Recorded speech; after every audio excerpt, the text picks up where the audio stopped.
Isfana Rokina Papi, qui est une maîtresse des conférences en histoire contemporaine à l'Université d'Angers et qui est spécialiste de l'histoire du végétal. Elle a fait les roses, beaucoup de choses.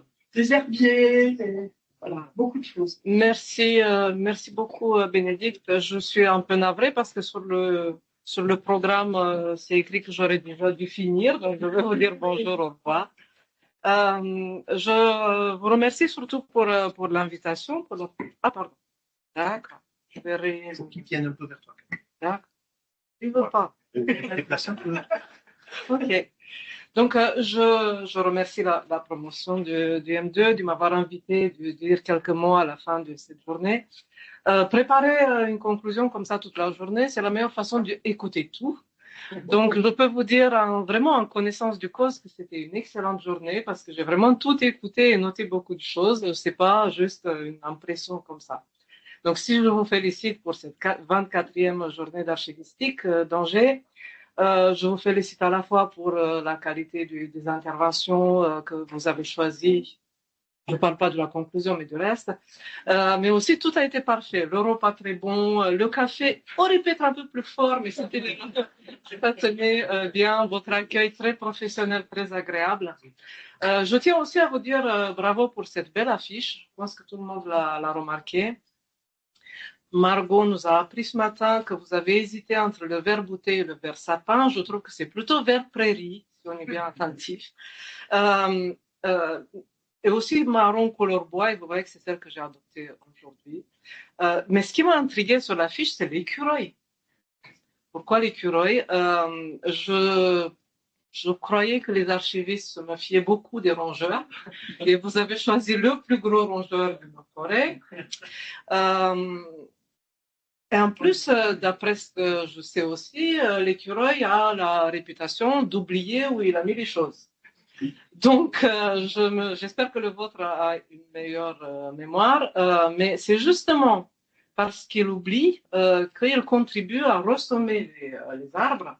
Et donc, je me disais que c'était un peu le symbole de ces relais de génération dont on a entendu parler aujourd'hui, les jeunes archivistes et les archivistes en plein développement de leur capacité professionnelle sont les autres, et puis les archivistes à la retraite. C'est une catégorie dont j'ai rarement entendu autant parler qu'aujourd'hui. Donc, il y a peut-être là quelque chose avec l'écureuil. En tout cas, pour que ce dépôt d'archives que vous avez figuré dans l'arbre, il puisse, enfin, il est très écologique, mais peut-être pas aux normes du monsieur Duchamp. Pour que ce dépôt soit durable, sinon pérenne, il faudra préserver l'arbre et ça me semble particulièrement convenir pour ce dépôt d'archives. Vous avez placé cette journée sur la question des mutations des pratiques et des usages. Et vous avez aussi placé sur l'affiche quelques mots en plus du thème.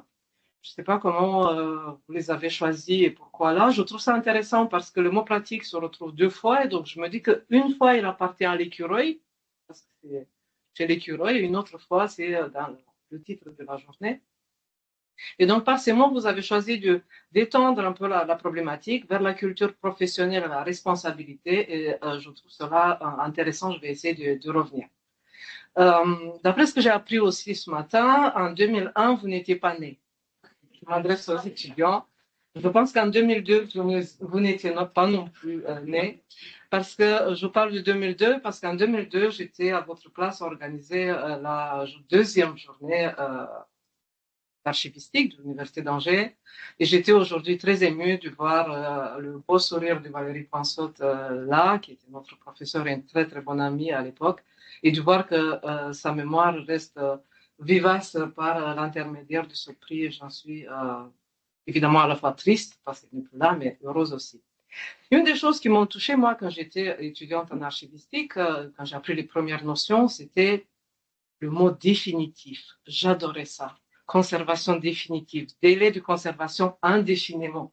J'avais l'impression, parce que j'étais déjà historienne, hein, un peu plus tard comme vous, il y avait là une sorte de promesse, une espèce de sublime, là, ça, on met les archives là pour toujours. C'était tellement rassurant parce que ça engageait des institutions, des professions, des lieux, ça les engageait à perpétuité, à conserver, à rendre accessibles ces archives.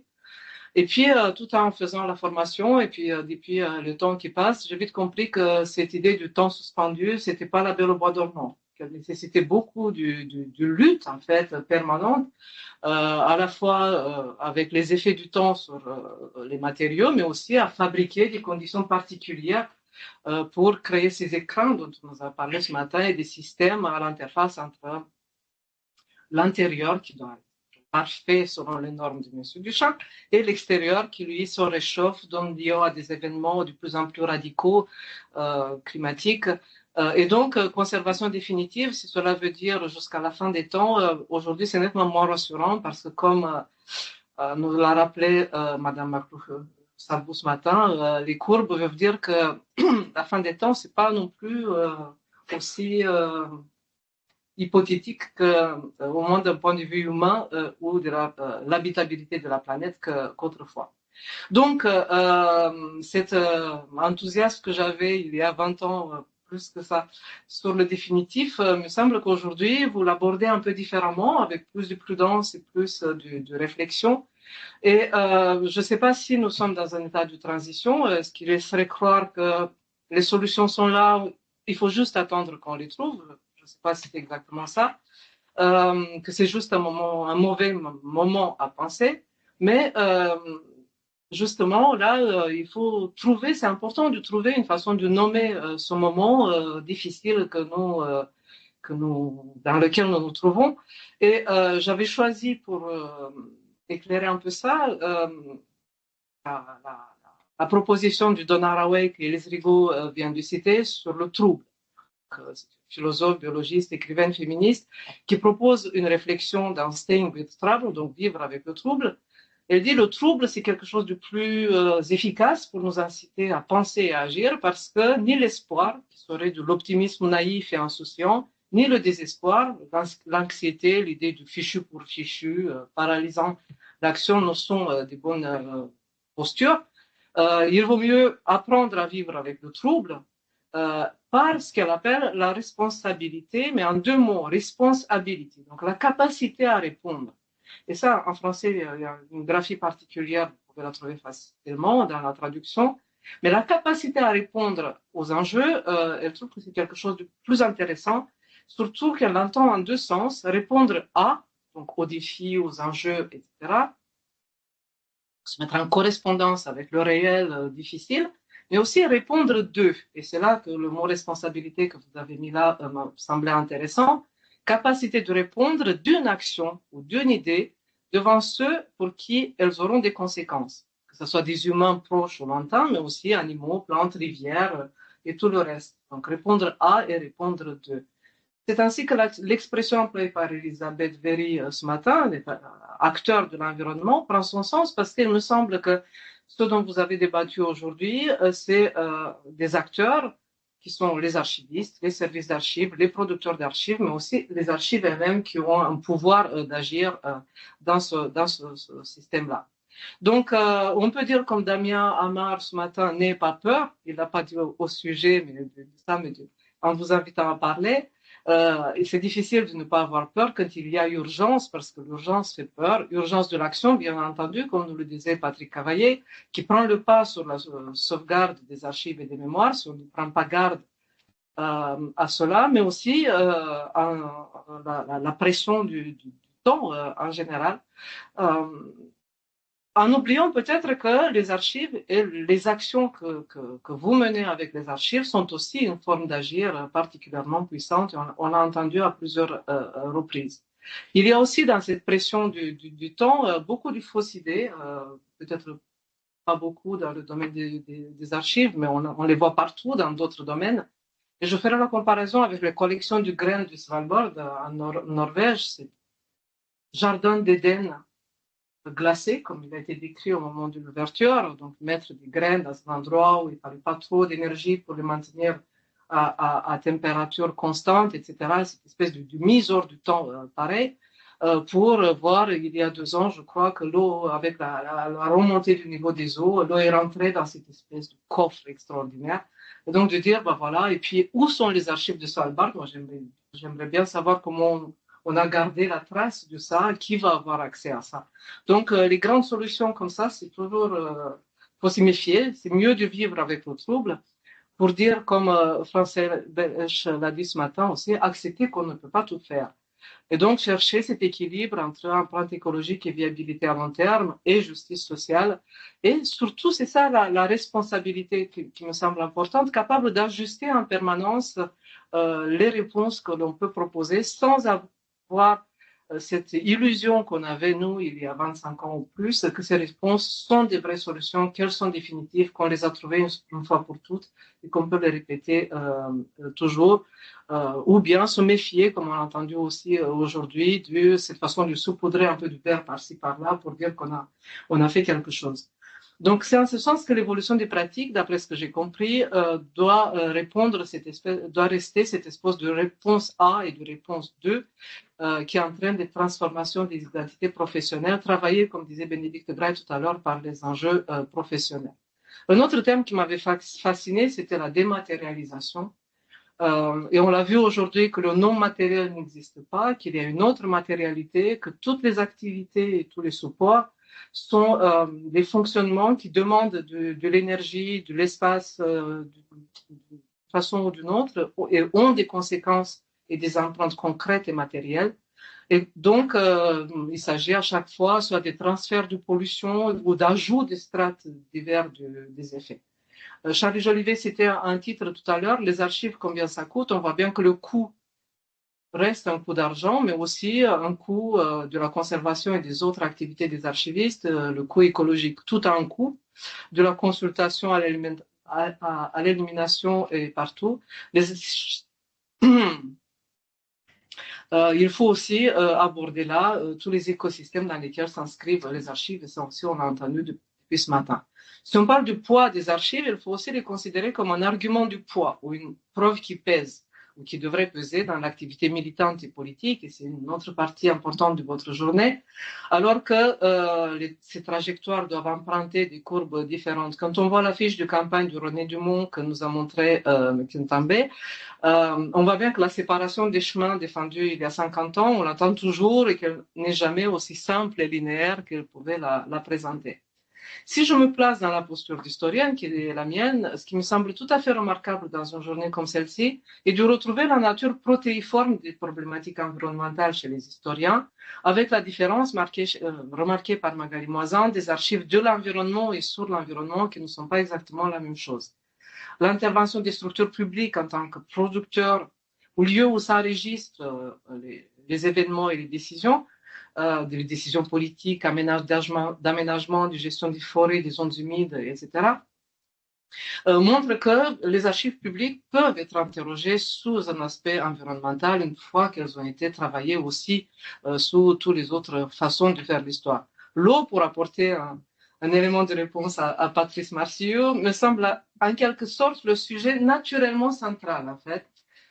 Très documenté, car il y a des conflits des droits particuliers avec des organismes particuliers qui s'en occupent depuis très longtemps, qui sont en charge, avec une incidence très forte dans l'identité locale, donc une réponse à des intérêts des collectivités locales, et on l'a vu dans l'enquête que vous avez menée auprès des services, mais aussi avec peut-être un des premiers domaines dans lesquels des organismes d'ingénierie écologique, la renaturation, je ne supporte pas ce mot, des cours d'eau, et de faire appel à ces archives-là, ce qui est plutôt nouveau et je pense plus précoce que dans d'autres domaines de restauration soi-disant écologique, et surtout qui ont subi un effort de conceptualisation en sciences politiques, en philosophie de l'environnement, du droit. Donc c'est le sujet le plus mûr, il me semble, pour émerger dans l'espace public. C'est beaucoup plus difficile pour la biodiversité parce que c'est pas des sources d'archives publiques qui vont la documenter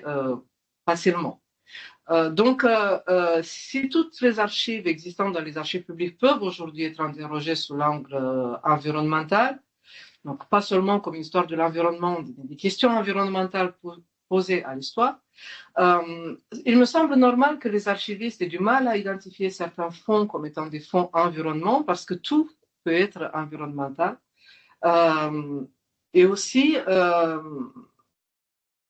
il y a aussi un autre aspect intéressant, peut-être moins abordé aujourd'hui, qui est celui de la preuve, de la responsabilité, cette fois-ci des pollueurs, des empoisonneurs de toutes sortes, de ceux qui ont sciemment pris des décisions qui ont des conséquences majeures, y compris sur la santé humaine. Et là, c'est encore plus difficile quand vous parlez des déchets nucléaires, apporter la preuve toute la durée de ces déchets-là pour savoir quel a été leur effet. Je veux dire que la durée de conservation, cette fois-ci, elle devrait être aussi indéfinie que la subsistance des éléments polluants. Quand on parle aujourd'hui de polluants éternels. Donc,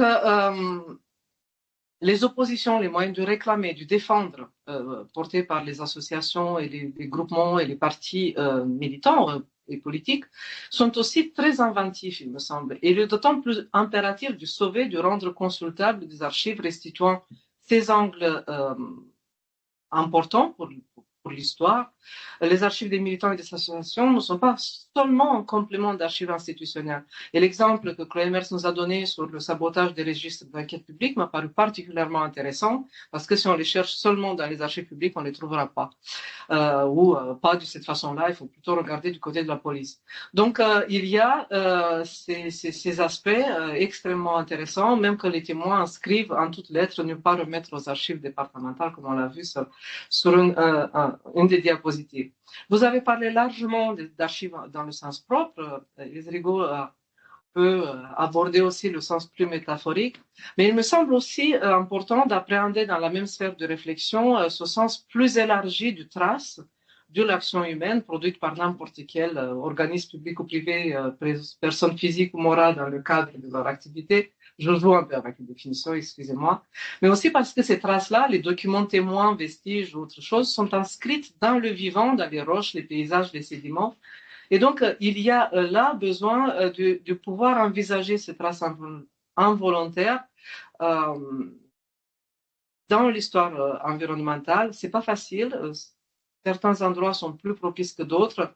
Et je pense notamment à des intermédiaires que sont les associations naturalistes, les inventaires de données qu'elles ont collectés sur la faune, la flore, le sol, et les musées de sciences naturelles, les collections naturalistes, dont les collections, dont les archives qui documentent les collections sont, et Magali le sait très bien, pas toujours faciles à exploiter. Donc, ce qui rend difficile de rendre ces collections-là, de leur rendre un statut de source par rapport à la recherche historique, parce que leurs archives sont difficiles à attraper.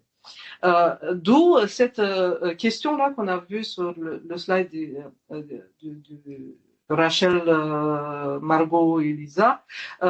Nous sommes des généralistes, pas des scientifiques, et donc quelque chose de très urgent en fait à encourager aussi, c'est ces alliances interdisciplinaires entre archivistes, historiens, ingénieurs, urbanistes, écologues, biologistes, décideurs, militants et tous les autres, parce que ce sont par essence des problématiques qui exigent le dépassement des regards disciplinaires. Ce que j'ai entendu aussi beaucoup, c'est que les archives relient des générations d'archivistes, de militants, que les archives peuvent passer au-delà de l'amnésie écologique, qu'elles ont la capacité, par des expositions, d'autres formes de valorisation, mais aussi par les entretiens et cet effort de maintenir les archives accessibles, visibles, de les rendre collectives, de donner la preuve, la profondeur temporelle des actions. Il me semble important de souligner qu'elles relient dans le temps, mais elles relient aussi dans l'espace, les archives. Et à quel point elles sont essentielles, il me semble, pour la dimension spatiale de l'environnement. Peut-être qu'on l'a vu moins, mais si les questions sont globales, les problèmes auxquels nous sommes confrontés ont cela du particulier que impacte tout partout, en tout lieu, et tous les vivants sur Terre et les non-vivants aussi. Mais les réponses peuvent être locales, situées, pratiques, pour être cultivées, ensuite relayées, répercutées ailleurs. Donc, si le problème est global et les implications sont toujours globales, les actions sont aussi territoriales, point par point, lieu par lieu, décision par décision. Donc, il ne suffit pas d'avoir les archives du ministère de l'Environnement pour savoir quelle est la réalité de la transformation d'un lieu, de la biodiversité, du sol, qui a lutté là contre quoi et pourquoi. Ce sont vraiment les vraies archives qui gardent cette matérialité, cet ancrage. Et donc, pour agir agir ici et maintenant, nous avons besoin de cet ancrage des archives qui n'est pas remplaçable par d'autres formes de restitution, notamment les écrits des uns et les idées des autres. Et donc, on voit bien, par l'enquête que vous avez faite auprès des services, que l'implication des archives, elle est indispensable aussi pour activer d'autres ressorts d'action qui sont l'imagination, la sensibilité, la conscience, la raison. Comme disait Rigaud tout à l'heure, la sédimentation de tout cela dans l'action aujourd'hui. Je vais finir bientôt, vous inquiétez pas. Magali Moisan et Charlie Jolivet nous ont dit que si l'on se fie aux revues professionnelles, les mutations sont plutôt discrètes de la culture professionnelle aujourd'hui. Mais Damien Ferrero nous a dit ce matin que les archivistes ont un rôle de stratège à assumer. Donc, si les archivistes qui ont vécu un peu plus, on ne peut pas dire plus âgés, ne montrent pas encore cette mutation d'une manière radicale et forte, et que ce rôle de stratège est obligatoire à assumer, que vous l'avez à assumer. Donc ça veut dire que c'est à vous de l'assumer. Donc grosse responsabilité en plus dans un monde en métamorphose où ce que nous, il y a 20 ans ou plus, on pouvait recevoir comme des solutions reproductibles, on a appris des techniques, on les reproduit. Aujourd'hui, l'état du trouble vous oblige aussi à inventer, à créer, à être nouveau, à penser les impensés, comme on l'a dit tout à l'heure.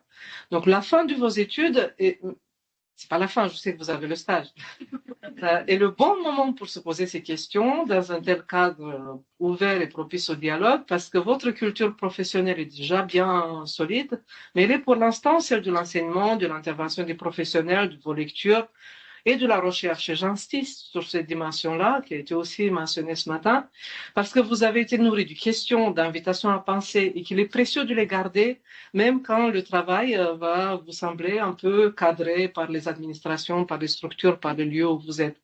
Et donc, gardez cette envie-là de répondre à, de répondre de, parce que les enjeux auxquels nous faisons tous face me semblent invités à garder cet éveil. Donc, gardez le programme, que ce ne soit pas uniquement des graines symboliques semées aujourd'hui, mais des vraies bonnes graines matérielles, et j'espère bien vivantes, que vous allez planter là où vous allez à partir d'aujourd'hui. Merci.